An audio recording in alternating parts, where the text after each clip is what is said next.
On today's video, Skyy Moore has been ruled out of the game this weekend. We're going to talk Chiefs versus Raiders and give you our prediction. Stick around. So Skyy Moore out this Saturday versus the Las Vegas Raiders with a hand injury. Mike, how's that going to affect the receiving core? Think we see more Justin Watson, or what do you think goes on? Yeah, I totally think we see more Justin Watson. We're going to see Kadarius Toney getting out there a little more.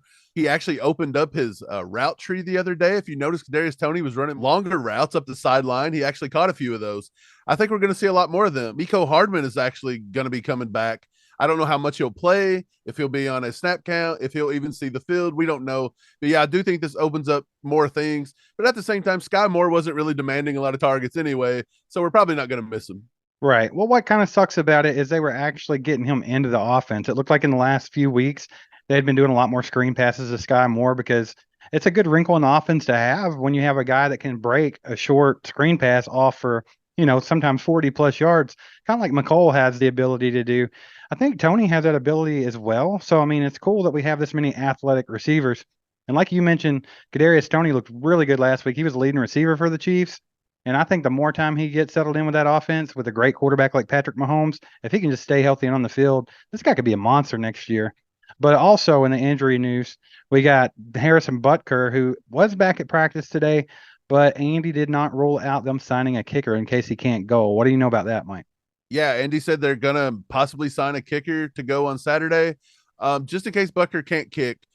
Back spasms are just one of those things. They flare up, they ease up. There's modern medicine. They'll inject them if they have to. I think Butker will play. I really do. I don't think we're going to rely a lot on the kicking game anyway. I think we're just going to try to put the ball in the end zone and seal the deal. The Chiefs know that basically winning is the only option this week if we want that number one seed, if the NFL, whatever they decide to do with that. But basically, we control our destiny. I don't think they'll put too much on Butker's plate, but I wouldn't be surprised if we didn't sign somebody at the last minute just in case. Right. So just a quick prediction, Mike. If Butker plays the whole game, how many extra points and field goals does he miss? None. I think he'll have a good week this week. I'm gonna roll with that too. Let's move on to that Raiders game though. So the Chiefs already played the Raiders once this year. It was a different team.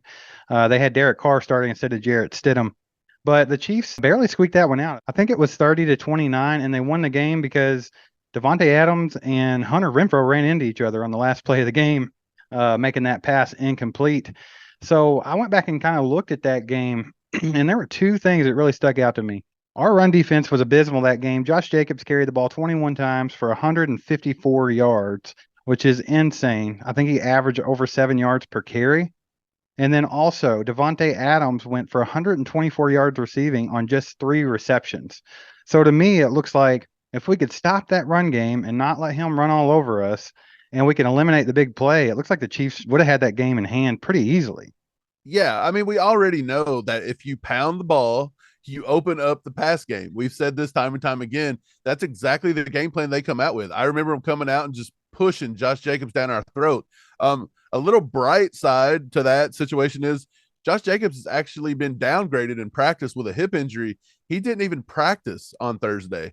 So we'll see if he can get back. If not, you're going to see a healthy dose of rookie from Georgia, Zamir White.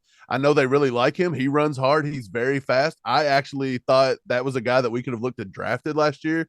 We decided to go to Pacheco when he was took early. But yeah, that really opens up the door for Davante Adams to make big plays on the back end when you start having to focus on that run game. You start stacking the box. That puts Adams on an island. We're going to see this week if the switch over with Spags of shadowing receivers is going to hold true and they're going to keep Snead all over him, or if they're going to let McDuffie do it, or if they're going to let the rookies, take a crack at it with Josh Williams or Watts Island over there. I don't know which one's going to do it, but it's going to be a tall task because Jarrett Stidham is no slouch. He's got a big arm, and I keep saying this over and over again. He can beat you. If they cut him loose, he can find ways to make completions. So big test for our defense.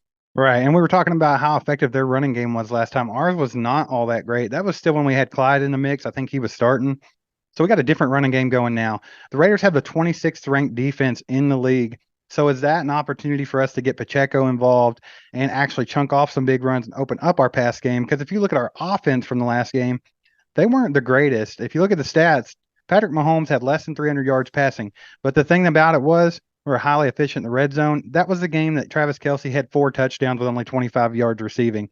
So it was literally the Mahomes and Kelsey show last time.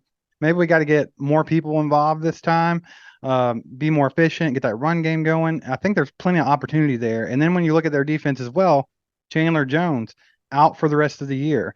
So now you're looking at probably Clelin Ferrell or Malcolm Kuntz, and they haven't done much of anything. If you look at their stats for the year, Clelin Ferrell only has 4 solo tackles with 1 sack.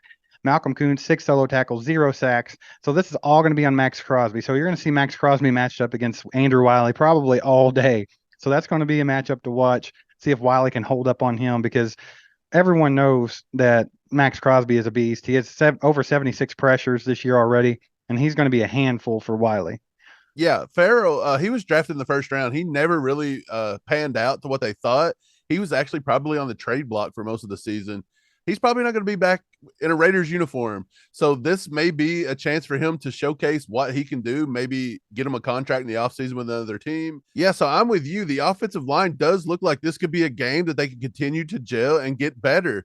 They have looked a lot better over the past few weeks. Even PFF said so.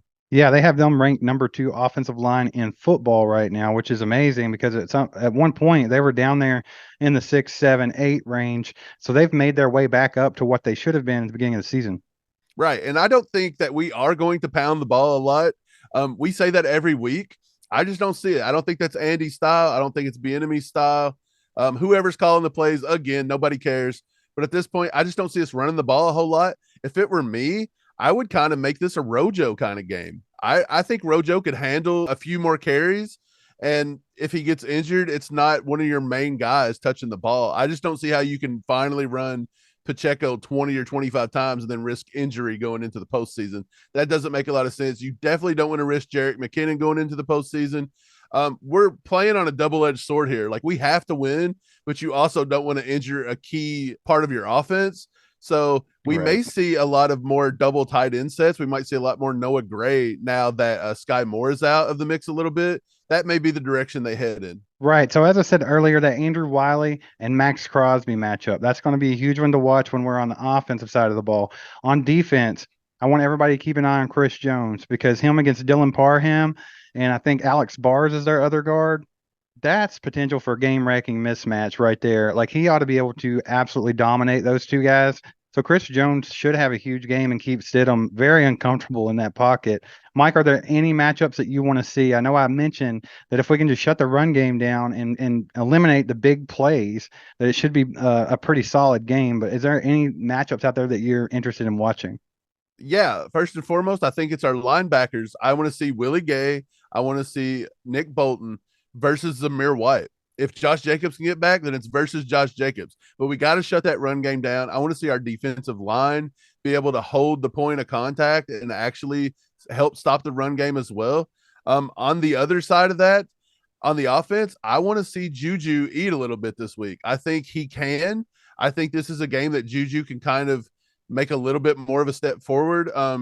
I think he will have a pretty good game this week. He's not looked the same since he missed all those concussions and things like that. He's kind of been taken out of the offense. Teams are kind of game planning more for him because he has become more of a Mahomes security blanket on the other side of Kelsey. So I do think this is the week Juju may get back in, and you might see Juju go for 6 to 8 catches this week, maybe close to 100 yards. All right. So we were talking earlier off camera about some player incentives that can be wrapped up in week 18 here. And there's some funny ones. You know, some of them are very achievable. Some of them are ridiculous. We were just having fun looking at them. But you were mentioning Juju, man. Juju just needs like 2 yards to hit some player incentives. So why don't you tell us about that? And then why don't you break down some of the other ones that we were having fun talking about?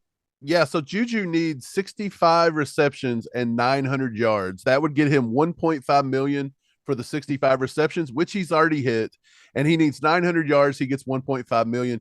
He's at 898 yards. So Juju needs 2 yards and he bags $1.5 million. But that also opens him up for more incentives in the postseason. If he gets to 65 receptions, which he has, and 900 yards, which he needs 2 more, if he gets an AFC championship win, that is 1.5 million more.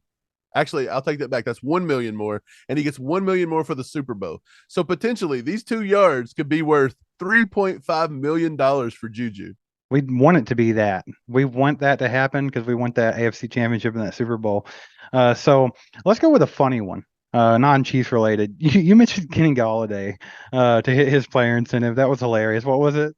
Kenny Galladay only needs to make $750,000 incentive. He's only going to need 76 catches this weekend. So prayers to Kenny. I think he's got it. One more note about the Chiefs. Frank Clark, if he hits 8 sacks this week, he gets $2.5 million. He has 5, so he needs 3. So maybe Frank Clark gets after it and goes after Stidham a little bit. 3 is a long shot, but it's not out of the question. We've seen that No, it happen could in a Chiefs happen. uniform a few times. DT, baby.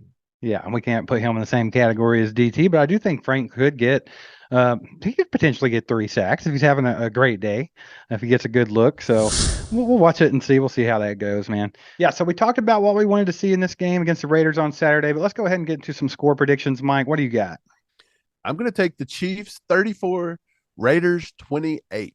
I think it's going to be decently high scoring. I'd like to see the Chiefs defense shut the Raiders out a little more than 28 points. But there's going to be a lot of garbage time stuff here, I believe. And I do think Stidham and Devontae Adams, they're still playing for something. I think Stidham's a good quarterback. I really do. He's not great, but he's good. He's got the potential to progress in this league. I'm going to give player of the game to none other than Patrick Mahomes II again. And I'm going to say he breaks Manning's record and goes 433 yards. And I'm going to give him 3 touchdowns to go with it. One of those touchdowns will be to Juju, and I think Kelsey will grab the other 2. Jerick McKinnon will not get in the end zone this weekend, in my opinion. The streak has to end sometime, right? He's not the greatest player to ever play, or is he? I got the Chiefs taking this one 38-17. I think it's the last week of the season. They have to get it together. They want to be firing on all cylinders going into the playoffs. So this is the week to get it all together. I'm going to give the MVP to Patrick Mahomes as well. And I'm going to predict that he also breaks Peyton Manning's record and goes for over 430 yards with 4 touchdown passes. I think there'll be a rushing touchdown. I think Butker gets him a field goal this week. I think Butker's going to be perfect this week. So we can quit talking about all that. So like I said earlier, Chris Jones has a big opportunity. I think he'll be the defensive player of the game. He ought to be able to get a couple sacks. And I'd like to see Frank Clark get that incentive, but that's going to be tough to do. Yeah, I totally agree. I think George Karlaftis may get a sack this week too. Write that one down. He may have another. He had one sack. against them last time. Right, so he may get another one. Big topic of discussion is still the AFC playoff seeding and what they're going to do with that. We discussed that in this video right here. Make sure to get in the comments, click that like button, click the subscribe button, hit the bell, and we'll be back with our instant reactions of the Chiefs versus Raiders, and we'll see you then. There goes a sight from my soul.